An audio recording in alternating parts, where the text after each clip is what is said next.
बिस्मिल्लाहिर्रहमानिर्रहीम। अस्सलाम वालेकुम दोस्तों, I am Mareed Saleem. Welcome to my YouTube channel novel orchard. कैसे हैं आप सब लोग जी? तो मैं एक दफ़ा फिर हाज़िर हो गई हूँ आप लोगों के पास, आप लोगों के साथ मिल के अपनी सेलिब्रेशन करने के लिए, क्योंकि मैं बहुत ज़्यादा खुश हूँ इस टाइम। और ये सिर्फ आप लोगों की बदौलत है कि आप लोगों ने मुझे इतना प्यार दिया। जैसे कि आपको स्क्रीन पे शो हो रहा होगा कि हमारे 1000 सब्सक्राइबर कंप्लीट हो चुके हैं। तो ये मेरे लिए एक बहुत ज़्यादा वो है, ऑनर की बात है, बहुत ज़्यादा वो। तो इस पे सेलिब्रेशन तो बनती है ना। तो इसके लिए मैं आपके पास आई हूँ। मैंने कहा कि ये सब आप लोगों की बदौलत हुआ कि आप लोगों ने इतना प्यार दिया, इतने कम टाइम में आप लोगों ने मैंने एफ़र्ट्स की, और बाकी आप लोगों के प्यार ही था जो मैं यहाँ तक पहुँची। तो सबसे पहले तो आप सब लोगों का बहुत बहुत बहुत बहुत थैंक यू कि आप लोग आए चैनल को सब्सक्राइब किया और फिर रिस्पांस भी देते हैं, और जो नहीं देते वो भी दे दिया करें तो मुझे मज़ीद खुशी होगी। बाकी जो देते हैं उनका बहुत बहुत बहुत ज़्यादा थैंक यू। और सबसे ज़्यादा थैंक यू मेरी बेस्ट फ्रेंड अरीद शाह का, कि जिनने मैंने ना चैनल बनाने का बोला था, और जिसने अभी भी अब सिर्फ उसने तभी नहीं हेल्प आउट किया, अभी भी अक्सर मैंने जो भी नावल अपलोड करना होता है ना, अक्सर क्या डेली कह लो, तो पहले मैं उनका दिमाग खाने से पहुँच जानी, हाँ जी अगे दसो की करना। फिर वो मुझे बताती है कि फिर मैं उसको सारी स्टोरी सुनाती हूँ कि इसकी ये स्टोरी है, अब इधर से ये फरमाइश आई है, इधर से ये आई है। फिर वो मुझे बताती है, वो अप्रूवल देती है, तो फिर मैं इधर आ जानी हूँ आप लोगों के पास। तो फिर उसके बाद मैंने कोई भी कवर एडिट करना है तो वो उसको सेंड करना है। ये भी कवर, ये वाला जो है, ये उसी ने एडिट किया है, और मोस्टली मुझसे करवा भी लेती हूँ, एडिट करके भेज दे। फिर स्नीक स्टारनी हो तब मैंने उसे टाइप करवा लेना। तो ये मैं अगर आज यहाँ तक पहुँची हूँ, तो अगर वो ना होती मेरे साथ, तो मैं यहाँ तक पहुँचना तो बहुत दूर की बात है। मैंने तो चैनल बनाने के बारे में भी नहीं सोचना था। तो उन्हें तो मैं शुक्रिया नहीं कह सकती, क्योंकि वो दोस्त है, दोस्तों में अब मैं उसको क्या शुक्रिया बोलूँ, तो उसको मैंने नहीं बोलना, ठीक है। तो लेकिन आप सबको बहुत बहुत शुक्रिया कि आप लोगों ने मुझे इस फेस में पहुंचाया, और मेरी कामयाबी, ये मेरे लिए बहुत एक अचीवमेंट है, बहुत बड़ी अचीवमेंट है। तो मैंने कहा कि आप लोगों ने मुझे इतना खुश किया, तो मैं भी तो आप लोगों को खुश कर दूं थोड़ा सा। तो इसलिए मैंने सोचा कि 2 नावल तो वैसे ही चल रहे थे, तो सुबह शाम तो मैं आप लोगों के पास आ ही रही थी, लेकिन मैंने सोचा कि अब जैसे 1000 सब्सक्राइबर कंप्लीट हुए हैं, तो इस पे सेलिब्रेशन तो बनती है। तो अब हम लोग अपनी सेलिब्रेशन में, हम लोग अपनी पार्टी में यही कर सकते हैं कि एक कोई अच्छा सा हम लोग कोई सरप्राइज़ प्लान कर लें। मतलब कि हमारे सरप्राइजेज़ में भी यही होता है कि नावल पढ़ लें। तो हम अपनी ये 1K सब्सक्रिप्शन की सेलिब्रेशन जो है ना, उसको सेलिब्रेट करेंगे अब एक बहुत ही खूबसूरत सा छोटू सा नावल पढ़ के, जो आपके लिए एक सरप्राइज़ है और मेरी तरफ से ये सेलिब्रेशन गिफ्ट है, ठीक है। आप लोगों ने मुझे गिफ्ट दिया, आप लोगों ने मुझे पसंद किया, मुझे लाइक किया, तो अब आप लोगों का गिफ्ट तो बनता है। तो इसलिए मैं फिर आ गई। मैंने कहा चलें, कोई गल नहीं, 2 टाइम का और 3 टाइम का, कभी कभी प्रेस्क्रिप्शन में डॉक्टर 3 टाइम का भी तो बोल देता है ना। तो फिर इसीलिए मैं एक डॉक्टर को ही लेके हाज़िर हो गई। तो हम एक छोटू सा नावल पढ़ेंगे, जो आप लोगों के लिए गिफ्ट है मेरी तरफ से, छोटू सा जी। तो गाइज़ ये है, पहले आपको पता है कि हम रूटीन में जन्नत के पत्ते पढ़ रहे हैं, वो भी आर्मी बेस्ड है। उसके अलावा भी अभी अगस्त चल रहा है, तो हम लोगों की कोशिश यही होती है कि शाम में भी जो भी नावल पढ़े वो सब आर्मी बेस्ड ही हों। तो अब मैंने कहा कि आप लोग आर्मी बेस्ड पढ़ के बोर ना हो गए हों, तो मेरे नहीं ख्याल वैसे बोर हुए होंगे, क्योंकि आर्मी बेस्ड पढ़ के बंदा कोई भी बोर नहीं होता, क्योंकि वो होते ही बड़े कमाल के हैं। लेकिन अभी मैंने कहा थोड़ा सा हट के, क्योंकि फोर्स मैरिज बेस्ड नॉवेल्स की ना बड़ी डिमांड होती है, तो मैंने कहा छोटू सा ना हम पढ़ लेते हैं, जो आपका सरप्राइज़ भी हो जाएगा और हमारी छोटी सी सेलिब्रेशन भी हो जाएगी। तो इसीलिए मैं हाज़िर हुई हूँ आपके लिए लेके नावल चश्मान, रिटन बाय कमरोश Ashok. Hope you guys will like it and will enjoy it. तो आइए हम अब उससे पहले अगर कोई ऐसा रह गया बंदा जिन्हें नहीं सब्सक्राइब किया, तो वो भी सब्सक्राइब कर दे। मैंने 1K तो ऊपर जाने में बड़ी खुशी होगी। फिर हम जब ज़्यादा हो जाएंगे ना हमारे, तो फिर हम दोबारा वीडियो बनाएंगे, फिर आपको सरप्राइज़ भी दूंगी, बेशक दिन में जितने भी नावल चल रहे हो रूटीन में, ठीक है। तो चैनल को सब्सक्राइब कर दें नावल ऑर्चर्ड को, और साथ में बेल आइकन भी प्रेस कर दें। इससे आपको ये आसानी रहेगी, क्योंकि आपको अभी आजकल आपको पता है कि 2 वीडियोस तो कंफर्म होती हैं डेली की। आज जैसे तीसरी भी आ गई, तो आपको ये भी मिलती रहेगी साथ साथ ना, वो बेल आइकन से आपको नोटिफिकेशन आती रहेंगी, तो आपको पता चलता रहेगा कि इन्हें और भी फिर इन्हें कोई वीडियो पा देती। और उस तो बाद अगर फिर भी किसी को कोई भी मसला हो कि कोई न्यू वीडियो नहीं मिल रही, मतलब आपने कोई नावल स्टार्ट किया हुआ है तो आपको उसकी एपिसोड नहीं मिल पा रही, आपने 1-2 एपिसोड रीड कर लिया, आपको बाकी की एपिसोड नहीं मिल रही, तो आप उसके लिए ऐसा किया करें, प्लेलिस्ट लाजमी विज़िट कर लिया करें, क्योंकि मैंने प्लेलिस्ट बनाई हुई है हर किसी की। कोई भी ऐसा नावल या कोई भी ऐसी एपिसोड नहीं है जो प्लेलिस्ट से बाहर हो।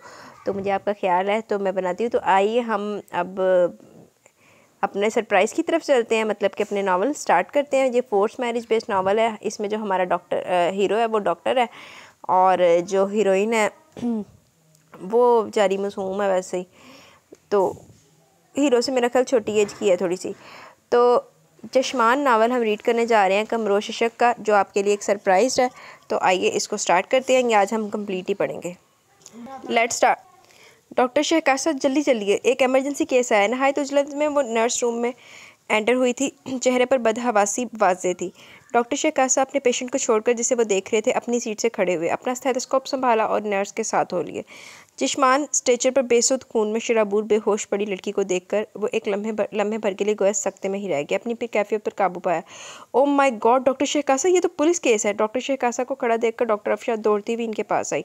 डॉक्टर सरमद, ऑपरेशन की तैयारी कीजिए, गो फास्ट। डॉक्टर अफशा को ही नहीं, इसके सवाल को भी नज़रअंदाज करते हुए पास खड़े डॉक्टर सरमद से बोले थे, ये आप क्या कर रहे हैं डॉक्टर शहकासा, ये हमारे रूल्स एंड रेगुलेशन के खिलाफ है। और फिर जाने ये लड़की कौन है, इसके रिलेटिव कहाँ हैं, आप ऐसा कैसे कर सकते हैं। डॉक्टर अफशा की बातों में ही नहीं, आंखों में भी हैरानगी समाई हुई थी। डॉक्टर अफशा ने इनका इकदाम रोकना चाहा, मगर वो बड़ी सहूलत से वो इन्हें इग्नोर करते हुए ऑपरेशन थिएटर की सिमत बढ़ गए। चार डॉक्टर अफशा को भी इनकी पैरवी करनी पड़ी। वैसे डॉक्टर अफशा बिस्ती जी नहीं हो गई, उन्हें मुँह ही नहीं लाया, फिर भी पीछे। अच्छा, इन्हें यहाँ लेकर कौन आया। वॉशरूम से फ्रेश होने के बाद वो इसी नर्स से मुखातिब हुए जो ये रूह फरसा खबर लेकर आई थी। सर बाहर वो लड़की खड़ी है। ओके। डॉक्टर शहकासा एक निगाह बेड पर पड़े वाइट पट्टियों में जकड़े बेहोश वजूद पर डाले बाहर की सिमत निकल गए। डॉक्टर अब कैसी है मेरी फ्रेंड। बाहर निकलते डॉक्टर शहकासा की सिमत शहला दीवानावार लपकी थी। Yes she is fine. आपके इनसे क्या रिलेशन है और इनके फैमिली मेम्बर्स कहाँ हैं। वो एक पल में सब कुछ जान लेना चाहते थे। हम आपस में फ्रेंड्स हैं। चश्मान से मेरा 1 साल दोस्ती को हुआ है। वो मेरे घर की नेक्सी में किराए पर रहती है और वालिदैन इसकी हयात नहीं, पिछले साल हज पर मीना के मुकाम पर शहीद हो गए हैं। एक भाई है जिसका कुछ मालूम नहीं कि वो कहाँ है। वो बहुत दुखी थी वो चश्मान के लिए, इसलिए बेख्तियार आंखों से आंसू बह निकले थे। लेकिन ये तो कराची में रहती थी ना, तो फिर यहाँ इस्लामाबाद कैसे। डॉक्टर शहकासा को चश्मान के वालिदैन और भाई के बारे में सुनकर दुख हुआ था, मगर दिमाग से कब से मचलते सवाल को भी वो नज़रअंदाज नहीं कर पाए थे। चश्मान यहाँ नौकरी के सिलसिले में आई है। व्हाट, नौकरी। वो तो शौक ही रह गए। जी वो और मैं यहाँ बैंक में जॉब करती हैं। ओके। इसके अलावा और इनका कोई रिश्तेदार वगैरह। और तो कोई नहीं, मगर हाँ इनके हस्बैंड हैं जो नामालूम कहाँ हैं, मगर आई एम श्योर कि इन्हें चश्मान की रत्ती भर भी फिक्र नहीं होगी। एक्चुअली वालिदैन ने इतनी छोटी उम्र में शादी कर दी जिसे चश्मान के हस्बैंड ने एक्सेप्ट ही नहीं किया और शादी के दूसरे दिन ही छोड़कर चले गए। मेरी तो ये समझ में नहीं आता कि मोहतरम किस मजाज के हैं। अरे जब शादी निभानी नहीं थी तो करने की ज़रूरत क्या थी। फजूल में चश्मान की ज़िंदगी ख़राब कर दी। अब आप खुद ही देख लीजिए, चश्मान यहाँ हॉस्पिटल में बेआसरा बेयारो मददगार पड़ी है और वो मोहतरम जाने कहाँ अपनी किन रंगीनियों में मज़े कर रहे होंगे। आप ये मत समझिएगा कि मैं चश्मान के हस्बैंड को इसलिए पूरा कह रही हूँ कि मुझे चश्मान की देखभाल करनी होगी, नहीं, बल्कि मैं तो चश्मान जैसी लड़की को किसी तकलीफ़ में नहीं देखना चाहती। वो शायद बहुत बातूनी थी या फिर चश्मान को इस हालत में देखकर अपने जज्बात पर काबू न रख सकी थी। डॉक्टर शहकासा ने रश्क भरी निगाह से इसे तका था कि किस कदर वो चश्मान से प्यार करती थी। एनीवेज मोहतरमा, अब तक चश्मान की देखभाल के लिए थैंक्स, एंड आप अब बिल्कुल बेफिक्र होकर अपने घर जाइए, क्योंकि चश्मान अब महफूज हाथों में आ गई है, बल्कि यूँ समझिए कि वो अपने असल मुकाम तक आ गई है। शहला अपनी बातों के जवाब में डॉक्टर शहकासा के ये जुमले सुनकर हक तक रह गई। जी क्या मतलब डॉक्टर साहब आपका। आप चश्मान को जानते हैं। जी मैं ही चश्मान का हस्बैंड सैयद शहकासा हूँ। जी। हज़ारों फुट की ऊंचाई से जैसे बम इसके सर पर गिरा हो, कान साएं साएं करने लगे थे। जब तक वो संभल कर कुछ कहती माजरत ही कर लेती अपनी बेवकूफ़ी की, मगर जब तक डॉक्टर शहकासा इसकी निगाहों से ओझल होने लगे थे। हाँ वैसे चंगी हुई है जनाब। वैसे अक्सर मेरे साथ भी एक दफ़ा ऐसा हुआ था कि एक दफ़ा ना जब मैं जाती थी ना यूनिवर्सिटी स्टार्ट में, तो वो रिक्शे में मैं एक लड़की की, पता नहीं जिस भी लड़की की मैं कुछ खिलाफ बोलना चाहती होती थी ना रिक्शे वाले अंकल के साथ, मतलब कि वैसे वाली बुराई नहीं, लेकिन वैसे कि बुराई करना चाहती थी, वो अल्लाह की तरफ से रिक्शे में मौजूद होती थी। लेकिन मुझे पता चल जाता होता था और मुझे बात करने के बाद पता चलता था, लेकिन मैं नाम मेंशन नहीं करती थी। ऐसी कुत्तों वाली मेरे साथ भी हुई है। अच्छा, आंखें हद दर्जा दुख रही थी, इस कदर जल रही थी जैसे खोलता हुआ अंगारा इन झरनों जैसी आंखों पर रखा हो। पूरी तरह होश आने पर इसे महसूस हुआ जैसे इसका वजूद कई टुकड़ों में तकसीम हो गया। जिस्म का जोड़ जोड़ रवां रवां बुरी तरह दुख रहा था। इतनी तकलीफ, इतना दर्द, अपनी तकलीफ पर बुरी तरह अंदर ही अंदर तड़प रही थी। नहायत आहिस्तगी से जलती आंखें खोली थी। आंखें खुलने पर मंजिल बहुत अलग था, जाने किसका बेडरूम था। नर्म मुलायम सा बिस्तर भी से कांटों का बिस्तर लग रहा था।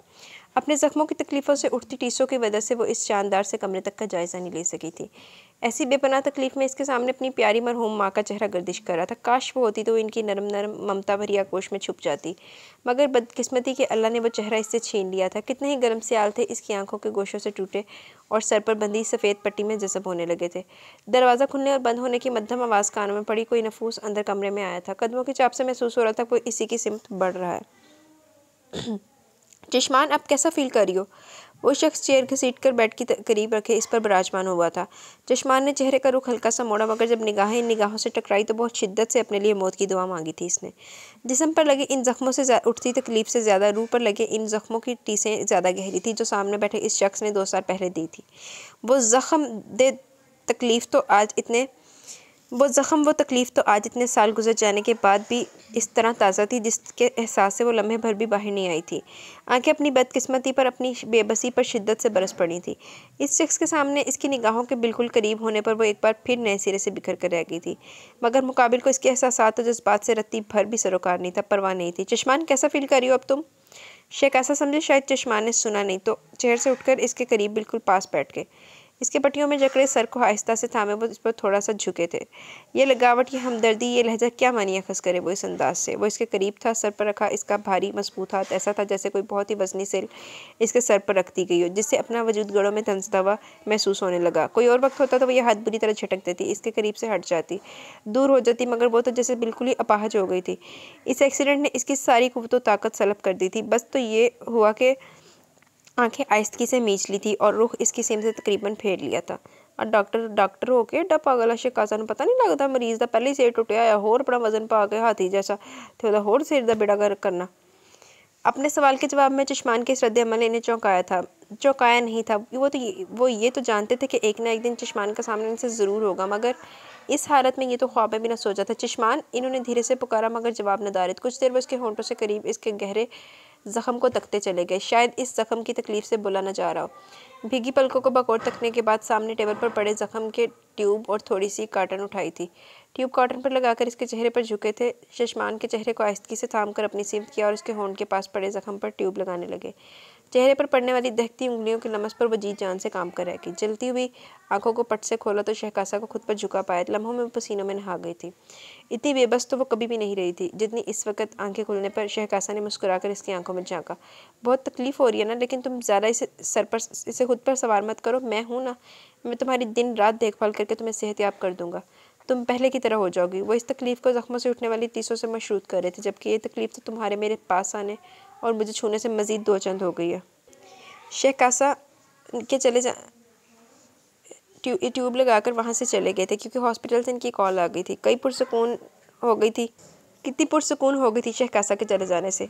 इनकी निगाहों से ओझल होने से पहले काश के अभी कुछ लम्हों का पहले का मंजर ख्वाब हो, एक भयानक ख्वाब जो आँख खुलने पर टूट जाए। चश्मान ने शिद्दत दर्द से एक बार फिर दुखती निगाहें मूंद ली थी। ते एड्डी दर्द की कोई पेन किलर का टीका ही ला जाता, दफा होंदी पै गई सी। मेरी तो समझ में नहीं आ रहा कि ये सब बिल्कुल अचानक कैसे हो गई। या तो फिर मैं ही सबसे बड़ा बेवकूफ़ हूँ, यानी कि आप लोग मेरी वापसी का इंतज़ार कर रहे थे, या इस दिन का कि जैसे ही मैं इस घर में कदम रखूँ और आप लोग मेरे पूछे समझे बगैर मेरे सर एक ऐसा वजूद मुसल्लत कर दे जिसे मैं जानता नहीं, कभी देखा नहीं, मिला नहीं। इसे स्टेट से अभी 24 घंटे भी पूरे नहीं हुए थे कि इसके वालिदैन ने जाने कौन कौन से वास्ते देकर इसका निकाह अपने दोस्त की बेटी चश्मान से करवा दिया। ये सब अचानक और इसकी सोच के खिलाफ हुआ तो ये शोर मचाना भी शहकासा का बिल्कुल बजा था। इतना वावेला करना इसका हक बनता था। MBBS की डिग्री लेकर आया तो डॉक्टर का पाकिस्तान के अपना क्लिनिक स्टार्ट करेगा, मगर यहाँ तो इसकी ज़िंदगी का ही फैसला हो गया था। लेकिन डैडी, आप सुन लीजिए, मैंने ये शादी तो कर लिया, मगर इससे आगे कि आप लोग मुझसे बिल्कुल तवक्को मत रखिएगा, और ना ही मैं कोई गुंजाइश निकालूंगा। वो लड़की आप लोगों की पसंद है, मेरा इससे कोई वास्ता नहीं है, कोई ताल्लुक़ कायम नहीं करना चाहता मैं इसी से। क्या बकवास कर रहे हो? कब से मैं तुम्हारी बेहुदा गुफ्तगू सुन रहा हूँ। कुछ कह नहीं रहा तुम्हें, सिर्फ तुम्हारे गुस्से को लेकर जो बेवजह ही है। मगर अब तुमने चश्मान के लिए एक लफ्ज़ भी और कहा तो मैं मुझसे बुरा कोई नहीं होगा। हाँ, हमने चश्मान के वालिदैन से ये वादा किया था कि तुम जैसे ही तुम आओगे हम तुम्हारी शादी चश्मान से कर देंगे। हम वादा ख़िलाफ़ नहीं है, ज़ुबान तो कटवा सकते हैं मगर ज़ुबान देकर फिरना हमारी अना के ख़िलाफ़ है। सैयद अली ने भड़कते शहकासा की हर बात सब्र से सुनी थी, मगर आखिर के जुमलों ने गोया इनका ज़बत ही ख़त्म कर दिया। अब जाओ अपने रूम में। वो हुक्म सर करते अपनी मिसेस को लिए अपने बेडरूम में चले गए, क्योंकि इस वक्त शहकासा के सामने रहना इसके गुस्से को मज़ीद हवा देने के मुतरादिफ था। मगर अपने अपने फ़ैसलों में वो दोनों ये बात फरामोश कर बैठे कि जिस वजूद के लिए हंगामा हो रहा है वो नाजुक सी सजी संवरी दुल्हन चश्मान अपनी हुजला रूसी में मौजूद इनकी ये सब गुफ्तगू गौर सुन रही है। कितना अर्ज़ा किया जा रहा था इसका वजूद, कितनी तज़लील हो रही थी इसकी, और ये सब करने वाला कोई और नहीं, इसका अपना शौहर, इसका जीवन साथी था। सुबह के 8 बजे वो कमरे में आया। फूलों से सजे संवरे कमरे को इसने नहायत गुस्से से देखा था, और इससे भी ज़्यादा गुस्से से इस लड़की को जो इसके बेड पर बड़े इस्तेहकाक से बैठी थी। चश्मान इसे देखते ही खड़ी हो गई। शहकासा का गुस्सा किसी तरह कम ही नहीं हो रहा था। मज़ीद चश्मान को देखकर खून में गुस्से की रवानी दौड़ गई। वो आगे बढ़ा था, बेड के चारों तरफ सजी गुलाब और मोतियों की लड़ियों को बेदर्दी से नोच डाला था। सजा सवरा कमरा बिल्कुल बिगाड़ के रख दिया था।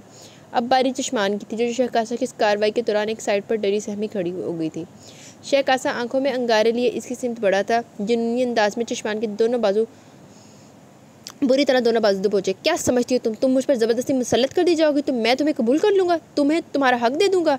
नहीं मोहतरमा चश्मान साहिबा, इस खुशफहमी में कभी मत रहना कि मैं तुम्हें अपनी बीवी तस्लीम करूँगा। नफ़रत है मुझे तुमसे, शदीद नफ़रत। सुना तुमने? नहीं मानता मैं शादी को जिसकी बुनियाद ज़बरदस्ती पर रखी गई हो। गुस्से में बुरी तरह से झटके से चश्मान को दूर किया था कि वह दीवार से बुरी तरह टकराई थी। शहकासा तो अपना जुनून, अपना गुस्सा इस पर निकाल गया था। इसके जाने के बाद चश्मान दीवार से लगी ज़मीन पर बैठती चली गई। दोनों घुटनों में मुंह दिए अपना ज़बत हार बैठी थी। पूरे कमरे में इसकी सिसकियाँ गूंजने लगी थी। चश्मान के वालिदैन इसकी शादी के दूसरे दिन ही सऊदी अरब हज पर चले गए थे, और वो शख्स सैयद शहकासा जिसके तवस्सुत से वो यहाँ इस घर में थी, शादी के तीसरे दिन ही ऐसा गायब हुआ कि किसी को कुछ खबर ना हो सकी। शहकासा के वो अल्फाज आज भी चश्मान के कानों में पूरे तिमतराक के साथ गूंजते थे। आज भी वो इसी तरह तकलीफ़ महसूस करती है जैसे पहली सुबह इसे शहकासा देकर गया था। इसके घर में रहने का अब चश्मान का कोई जवाज़ नहीं बनता था। वो सिर्फ हर लम्हा खुद को अजाब में झुलसते हुए अंगारों पर ही पाती थी। इसलिए इसने यहाँ से जाने का फ़ैसला कर लिया। कितनी मुश्किलों से मनाया था शहकासा के वालिदैन को अपनी जॉब करने के लिए, यहाँ से जाने के लिए। किस कदर शर्मिंदा था वो चश्मान से। सोचा क्या था और हो क्या गया। सैयद अली के तवस्सुत से चश्मान ने इस्लामाबाद के एक मशहूर बैंक में जॉब हासिल कर ली, छोड़ दिया था कराची शहर। मगर वो जहरीली बातें आज भी इसकी रूह को घायल किए हुए थी। आज भी शहकासा की बातों पर वह तड़प सी जाती थी। बैंक से वापसी पर मौसम की खुशगवारियत को देखते हुए चश्मान और शैला ने पैदल चलने को तरजीह दी, मगर चश्मान के जानती थी कि आज इसके साथ ये नागहानी हादसा हो जाएगा। सामने से आती हुई गाड़ी से इसका वजूद ज़ख्मी हो जाएगा। चश्मान, चलो शाबाशी, जूस पी लो, फिर तुम्हें अभी की डोज भी लेनी है। शहकासा एक प्लेट में पाइनएप्पल से भरा ग्लास लेकर कमरे में दाखिल आए थे। प्लेट साइड टेबल पर रखी और चश्मान को सहारा देकर बैकग्राउंड से टेक लगाकर बिठाया। जूस का ग्लास उठाकर चश्मान के होंठों के करीब ले गया। चश्मान में लब वाक करने की हल्की सी भी सकत नहीं हो पा रही थी। एक तो सर पर लगे सर के ज़ख़म से सर दर्द से फटा जा रहा था, ऊपर से लबों के पास ये गहरा ज़ख़म। वो एक निगाह बेबसी से शहकासा को देख कर रह गई। शहकासा इसकी बेबसी को भांप के थे, इसलिए दराज से स्ट्रॉ निकाली, इसे जूस में डुबो दी और ग्लास एक बार फिर चश्मान के लबों तक ले गया। शहकासा की यह कुर्बत चश्मान को हया से जान निकाल रही थी, इसलिए आहिस्ती से गिलास खुद ही थाम लिया। तुम जल्दी से ये जूस ख़त्म करो, मैं जब तक तुम्हारे चिकन एंड वेजिटेबल सूप बनवाता हूँ। आप बना के लाया जाके, जिद्दा दे तेरे करतूत सी ना, चवल आदमी। वो मुस्कुरा के एक निगाह इसकी झुकी निगाहों पर डालकर कमरे से चले गए थे। रात सूप और दवाई से फारिग होने के बाद अब शहकासा इसकी बैंडेज की तरफ आए। सर की हाथों की बैंडेज करने के बाद वो एड़ी पर लगे इस ज़ख़म की सिमत आए थे, जिसमें अंदर तक नोकीला शीशा घुसा था, जो अंदर तक गहरा था।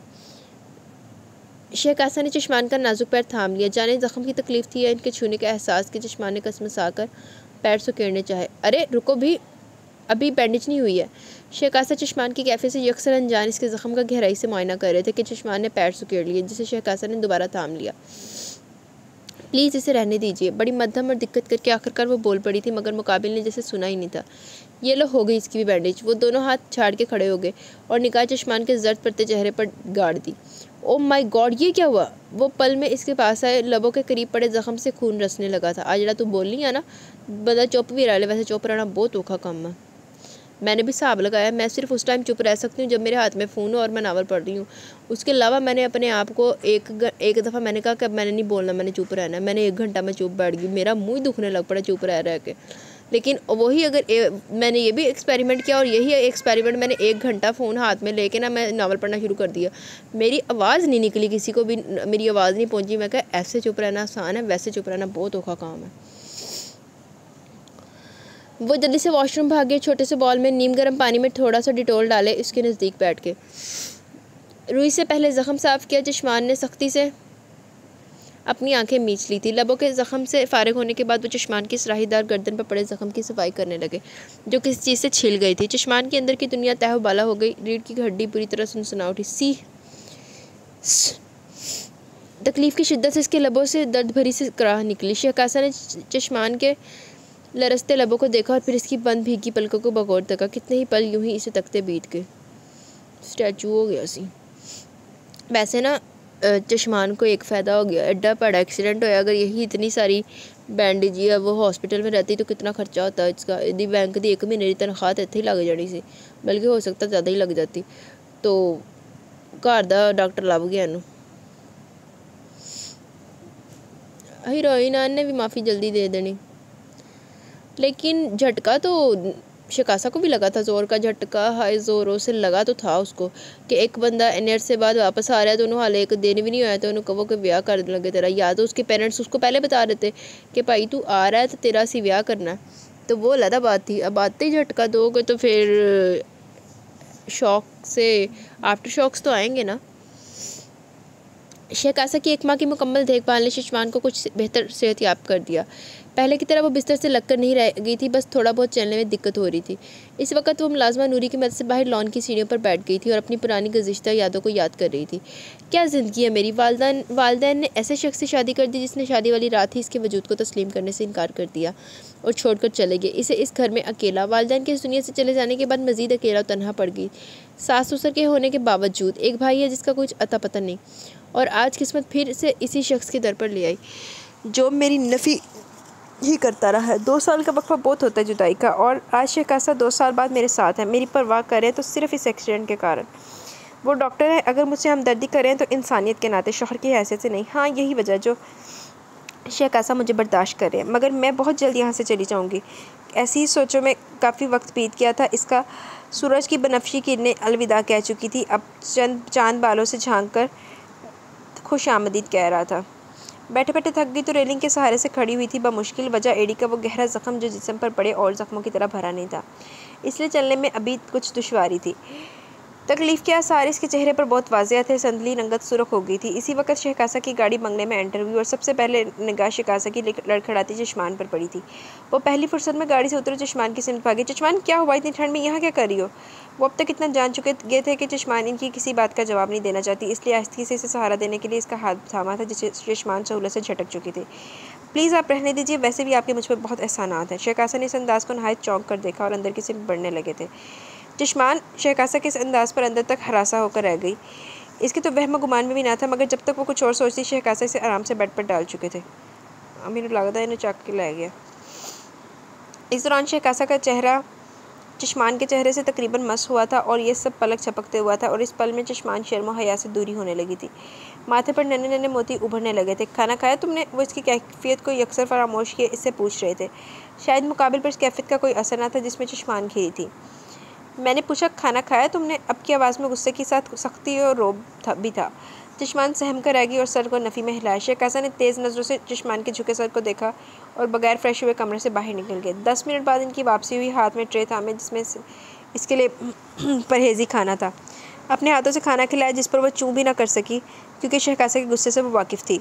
खाना खिलाने के बाद इसकी एड़ी की बैंडेज की और फिर फ्रेश होने वॉशरूम में घुसा था।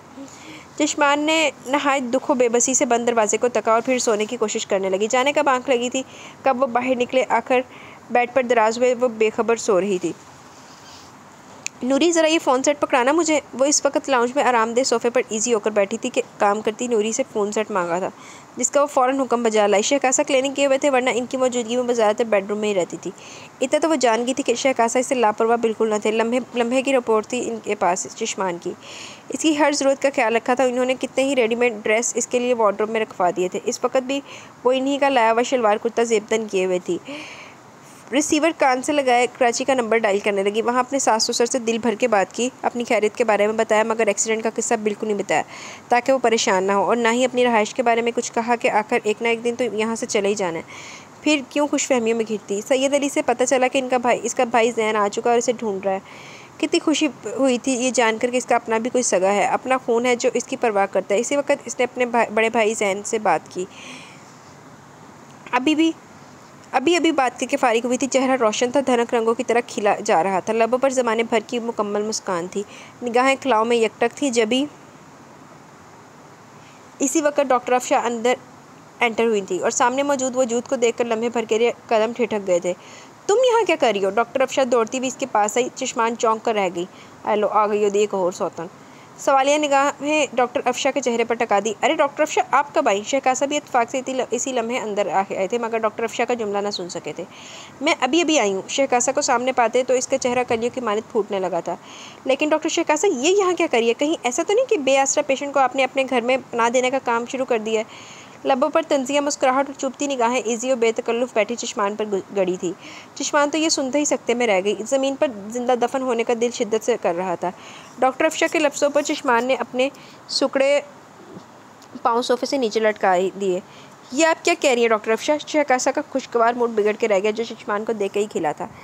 ठीक है तो कह रही हूँ, सही है कि अगर इसका इस दुनिया में कोई नहीं है तो इसका मतलब ये तो नहीं कि ये यहाँ इस घर में रहे, और वैसे भी इसका हक़ ही क्या इस घर में रहने का? डॉक्टर अफशा शहकासा और इस घर पर अपना हक़ समझती थी। लो आ 3 च ना 13 च अपना हक़ है, मैं जतान च आ गई। चलो जी, कोई हाल नहीं, एंदी कमी सी बस। इसका बस नहीं चल रहा था कि वो खुद ही चश्मान का हाथ पकड़ती और बाहर का रास्ता दिखा देती।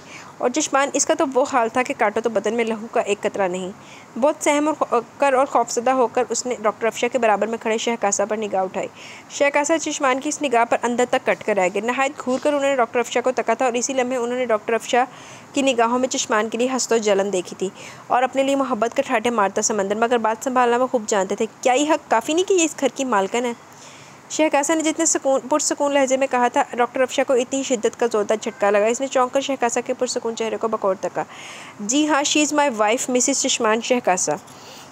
व्हाट? मगर कभी आपने बताया नहीं कि आप मेरा मैरिड है। What do you mean? अगर हमारा प्रोफेशन एक ही है तो क्या मैं आपसे अपने पर्सनल शेयर करूँगा? डॉक्टर अफशा के अंदर की तक की बुनियाद हिल कर रह गई। चल होना राम है, होना राम ना सैड दे होकर ना घर आओ चली जाते, तेन पता लग जाएगा घर ते किदा हक है तो किदा नहीं। सामने बैठी चश्मान के आगे वो खुद को नहायत छोटा महसूस कर रही थी। गुड, प्लीज़ डॉक्टर अफशा, आप यहाँ से जा सकती हैं। वो वापस पलट गई थी। कदमों की लड़खड़ाहट किसी हारे हुए जवारी जैसी थी। शहकासा ने एक भरपूर निगाह सोफे पर सहमी बैठी सर झुकाए चश्मान पर डाली और अंदर बेडरूम की कदम बढ़ा दिए। चश्मान जो बैठी इनकी गुफ्तगू को बगौर सुन रही थी। कैसा मजाक करके गए थे डॉक्टर शहकासा इसके साथ? इतना गिरा दिया मुझे। क्या मैं जानती नहीं शहकासा की मेरे लिए नफ़रत? नहीं, मैं मज़ीद इन पर मुसलत नहीं रहूँगी। मज़ीद अपना तमाशा नहीं, मुझे मंजूर नहीं। चल, वेरी गुड, बहुत अच्छा, शुक्र है तो अपने बारे में सोच रही था कुछ। ये मैं क्या सुन रहा हूँ चश्मान? आज मैंने डैडी को कॉल किया, उन्होंने बताया कि तुम्हारा भाई जैन यहाँ आ रहा है तुम्हें लेने अपने साथ इस मुल्क से ले जाने के लिए। चश्मान जो ड्रेसिंग टेबल के सामने खड़ी दुपट्टे से बेनियाज अपने बाल संवार रही थी, शहकासा की अचानक आमद पर गड़बड़ा के रह गई। दुपट्टे का ख्याल आने पर बेड की सीमत बढ़ने लगी तो शहकासा ने रास्ता रोक दिया। वो इसकी कैफियत समझ तो गए थे, मगर इस वक्त इंपॉर्टेंट सवाल यही था। चश्मान बेबसी से सर झुका कर रह गई। जी आपने बिल्कुल ठीक सुना, और वैसे भी मेरा यहाँ क्या काम? आप पर इतने दिन मुसल्लत रही, अब और नहीं, इसलिए जैन भाई को मैंने फ़ोन करके यहाँ बुलवाया कि वो मुझे लेने आ जाए। क्या बकवास कर रही हो? तुम्हारा दिमाग तो दुरुस्त है मोहतरमा चश्मान साहिबा? अगर मैंने तुमसे अभी तक अपना हक वसूल नहीं किया तो इसका मतलब ये नहीं कि तुमसे बेखबर लापरवाह हूँ। शहकासा ने बड़े जारहाना अंदाज में इसके शानों को थामा था। अब तो चश्मान को भी गुस्सा आ गया। हक? किस हक की बात करें आप? वो हक जो आपने शादी के पहले दिन ही मुझे देने से इनकार कर दिया था और मुझे छोड़कर चले गए थे। तो मोहतरम शहकासा, अब मैं इतनी बेवकूफ़ भी नहीं हूँ कि आपको समझ ना सकूँ। जब आपको मुझसे नफ़रत है, शदीद नफ़रत, तो ये गुस्सा क्या मानी रखता है? मैं यहाँ से जाऊँगी और ज़रूर जाऊँगी। किसी बोझ की तरह आप पर मुसल्लत रहना मुझे कतई गवारा नहीं। शहकासा के दोनों हाथों को वो अपने शानों से झटक चुकी थी और 2 कदम पीछे हटी थी। शहकासा इसकी भड़ास सुन रहे थे, मगर अपना गुस्सा बिल्कुल नहीं निकाला। इस पर के चश्मान का भड़कना भी बिल्कुल जायज़ था। शुक्र है इन्हें तो ख्याल है। मुझे मालूम है कि तुम इतनी बेवकूफ़ नहीं हो, मगर इतनी समझदार भी नहीं हो। अगर होती तो मेरी आंखों में झांक कर अपना अक्स ज़रूर देखती। चलो जी, पहले 2 साल पहले नूं अग लगी हुई सी कि मैं नहीं बीवी बनाना, मेरा ब्याह कर दिता। हुण दे अखां दे विच अक्स देखे जी, कोई हाल नहीं।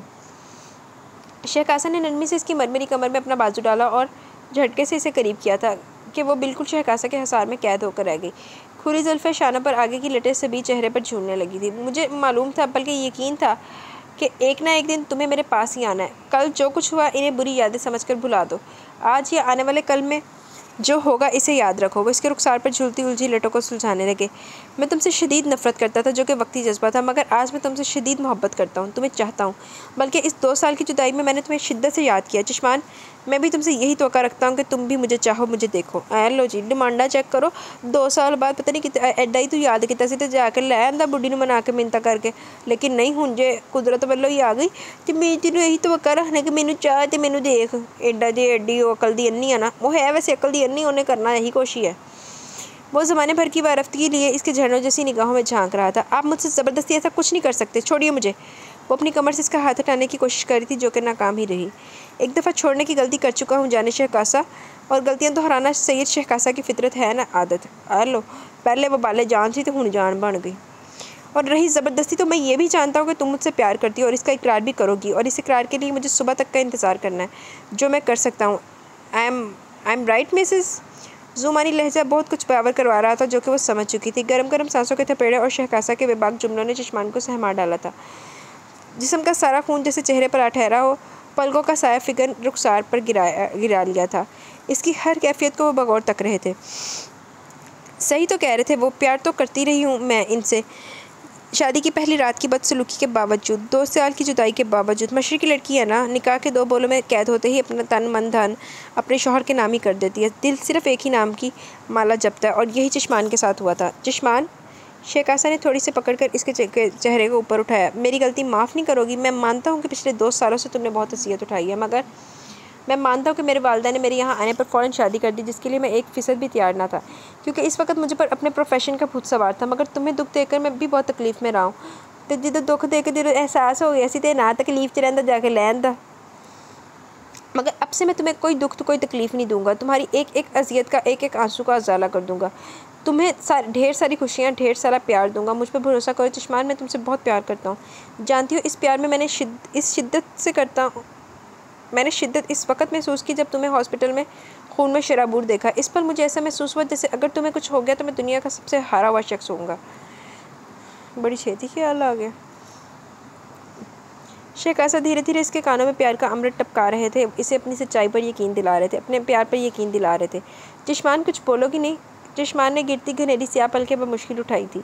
शेख हासन, मुझे आप पर भरोसा, यकीन है, आपकी चाहत, आपके प्यार पर, और अल्लाह पर भी एतमाद के वो एक ना एक दिन ज़रूर आपको मेरे पास लौटा देगा। मगर शेख हासन, प्लीज़ आप मेरे भरोसे को, यकीन को तोड़िएगा मत, वरना अब अगर मैं टूटी तो कभी नहीं जुड़ पाऊँगी। बहुत ज़ब्त करते हुए भी इसके नैनों से चंद कतरे रुखसार पर लुढ़क गए थे, जिन्हें बड़े प्यार से शेख हासन ने अपने होंठों से चुने थे। नहीं चश्मान, अब मैं ऐसा कुछ कभी नहीं करूँगा, कभी नहीं होगा, कभी हम जुदा नहीं होंगे, हमेशा साथ साथ रहेंगे। इसने चश्मान को खुद में समो लिया। नहायत आसूदा होकर चश्मान ने शेख हासन के सीने पर सर रखा। भीगे लब, भीगी आंखें ज़िंदगी से भरपूर मुस्कुरा उठी थी। जी तो गाइस, कैसा लगा आपको ये छोटा सा सरप्राइज़? अपनी राय का ज़रूर इज़हार कीजिएगा। यहाँ पे हमारा नावल अपने इख्तिताम को पहुँचा, तो एडी छेती नहीं माफ़ी मिलनी चाहिए सी, लेकिन खैर असी की कर सकने। कल हीरो साहब ने माफ़ कर दिया सी जल्दी, आज हीरोइन ने माफ़ कर दिता। ये तो खैर चलता रहता है। अब वो नावल शॉर्ट सा था, लेकिन ओवरऑल इट्स अमेजिंग। मुझे तो बहुत अच्छा लगा ये नावल, और वैसे भी कमरोश मेरी फेवरेट राइटर्स में से है। तो आपको ये नावल कैसा लगा? आप भी अपनी राय का ज़रूर इज़हार कीजिएगा। इंशाल्लाह रात को मिलेंगे। रात को पूरी कोशिश होगी कि एक न्यू नावल के साथ हाजिर हो जाऊँ, और इंशाल्लाह जल्दी मिलेंगे। और रात को मेरा प्लान है कि एक रीडर की ना फरमाइश आई थी, तो वो पूरी करनी है। तो वो लिसनर जो हैं नबा खान, वो भी ज़रा से हाज़िरी लगवा दें। अगर उन्होंने ये वाली वीडियो वॉच किया तो अगली फरमाइश उनकी पूरी होनी है जी। तो इंशाल्लाह मिलेंगे रात को, लेकिन अब लेट नाइट मिलूँगी, क्योंकि यार आज के दिन में 2 रिकॉर्डिंग्स ये हो गई हैं, तो अब तीसरी में ज़रा थोड़ा सा गला भी तो सेट हो जाए ना। तो फिर इंशाल्लाह रात को मिलेंगे। तब तक के लिए अपना बहुत सारा ख्याल रखें, दुआओं में याद रखें। अल्लाह हाफिज़। मिलते हैं शॉर्ट ब्रेक के बाद।